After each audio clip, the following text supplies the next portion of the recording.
Vote चोरी का मुद्दा भी देश में गरमाया हुआ है और राहुल गांधी लगातार इस मामले में नए नए खुलासे कर रहे हैं और इस वक्त इस पूरे मुद्दे पर बातचीत करने के लिए हमारे साथ पूर्व मुख्य चुनाव आयुक्त ओपी रावत जी मौजूद हैं।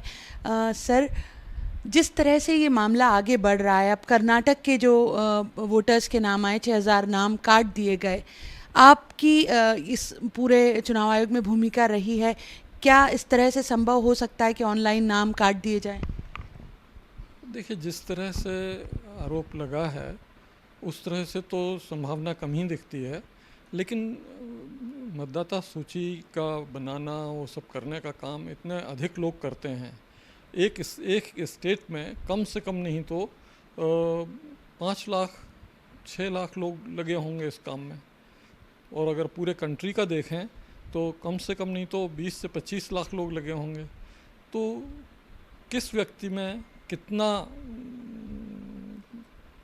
कैपेसिटी है to resist pressures, to do the things rightly, ये सब चीज़ें काम उसमें आती हैं। तो इन सब चीज़ों से त्रुटियां कभी कभी मतदाता सूची में दिखती रही हैं, और जब भी कोई इस तरह की शिकायत आती रही है तो इलेक्शन कमीशन तुरंत जांच करा के उसका जो भी दूध का दूध है, पानी का पानी तुरंत पब्लिक डोमेन में डालता रहा है।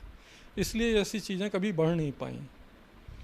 आनंद के बाद वो कर्नाटक के बाद महाराष्ट्र में भी कह रहे हैं कि इस तरह के मामले का उजागर करेंगे, वो वहाँ भी इस तरह के मामले आए हैं, और चुनाव आयोग लगातार ये कह रहा है कि ये आरोप पूरी तरह से तथ्यहीन है।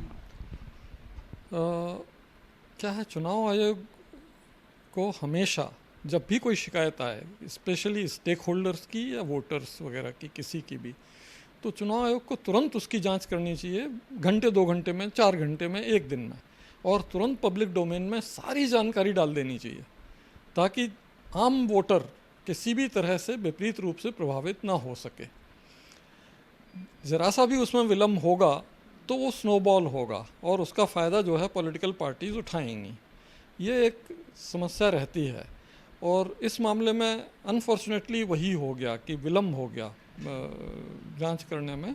पहले ही केस में अगर जांच तुरंत होके पब्लिक डोमेन में परिणाम आ जाते तो कोई दिक्कत नहीं थी और किसी भी तरह के मुद्दे बन नहीं पाते, लेकिन अब हुआ है तो वो चलता रहेगा, इसी तरह चलता रहेगा और जांच होती रहेगी, और उसके आप फैक्ट्स जो है पब्लिक डोमेन में डालते रहिए। आखिरी सवाल ये सर कि आप भूमिका में होते और ये सारा जो इशू बन गया और बढ़ता जा रहा है, इसे किस तरह से डील किया जा सकता था चुनाव आयोग की? जो मैंने बताया, मेरे समय में भी ऐसी एक शिकायत आई थी हैदराबाद से।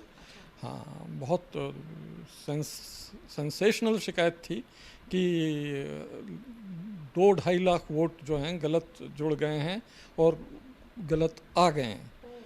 तो जैसे ही ये शिकायत मैंने न्यूज़पेपर में पढ़ी, तुरंत मैंने संबंधित पॉलिटिकल पार्टी के अध्यक्ष को कांटेक्ट किया और उनको कहा कि कल सुबह 10 बजे से सारे वार्ड जिनके बारे में शिकायत है उनके लिए, प्रत्येक वार्ड के लिए एक टीम रहेगी जिसमें आप अपना एक प्रतिनिधि रख सकते हैं। बाकी हमने सारी पॉलिटिकल पार्टी जो हैदराबाद में हैं उनको भी रिक्वेस्ट की है कि एक एक प्रतिनिधि वो भी रख दें, और ये टीम्स जो हैं दिन भर में सारा हाउस टू हाउस सर्वे कर लेंगी और आपकी हर शिकायत की जांच कर लेंगे, और शाम को पब्लिक डोमेन में पूरे परिणाम आपके दस्तखत सहित, आपके प्रतिनिधि के दस्तखत सहित डाल देंगी।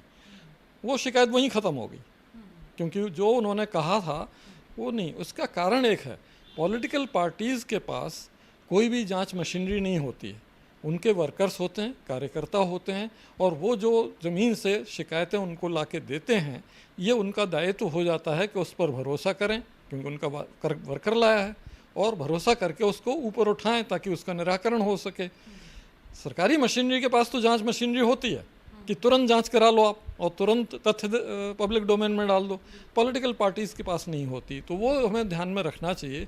और दूसरे, इलेक्शन के दौरान तो ये बार है कॉन्स्टिट्यूशन में कि सुप्रीम कोर्ट भी इंटरफेयर नहीं कर सकता, तो इलेक्शन कमीशन का ही दायित्व रहता है कि हर शिकायत का निराकरण वो तत्काल करें, किसी भी तरह का उसमें डिले नहीं होना चाहिए।